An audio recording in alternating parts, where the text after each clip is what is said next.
We're going to pause for just a moment and address a few things in the case that come up. These are a little bit random, but they all took place fairly early in, so bear with me. We're kind of staying in chronological and subject order.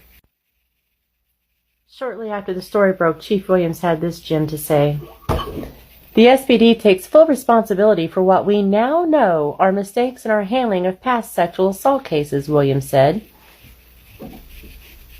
So, Barney Fife just figured out that destroying untested rape kits is a bad thing. You'd almost think that he would have attended classes to have taught him in how to collect evidence, preserve it, and present it for court. Yet this guy with a straight face says that he now knows that that is wrong, which would imply that before this, he did not know it was wrong. I don't even know where to begin with this, except that this has come up more than once when he speaks, and you will see this kind of comment come up frequently. CNN removes all doubt, and I can verify because I've checked myself and the Missouri statutes. Many of these cases that were untested could have still been prosecuted. They were destroyed and those people were robbed of justice. There was absolutely no reason, and it was done at the officer's discretion without any oversight.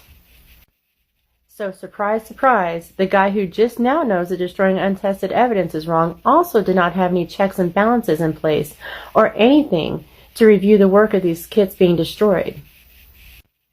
One more doozy before I send you home for the night. Police Chief Paul Williams invited victims to contact him if they felt their assaults were not investigated appropriately. So straight from him, if you feel that SPD fucked up your rape kit, you're welcome to come to SPD. The guy who leads it, tell him that and see what he has to say about it. Seems legit, right? He told local journalists that the department will no longer give sex crime victims a 10-day deadline to respond to investigations or face the closure of their cases. That they will no longer do it, which tells you right there that when the story broke, they were still doing it, which I can verify through records I have, they were still doing it. So all of these grand changes they talk about Chief Williams making, they weren't made. Not all of them, not even remotely. They were still practicing these horrible things. Like and follow for the next installment. I'm going to go through this story one piece at a time. I will eventually stop from the clips and the quotes and talk to you about my personal commentary and my experience helping victims.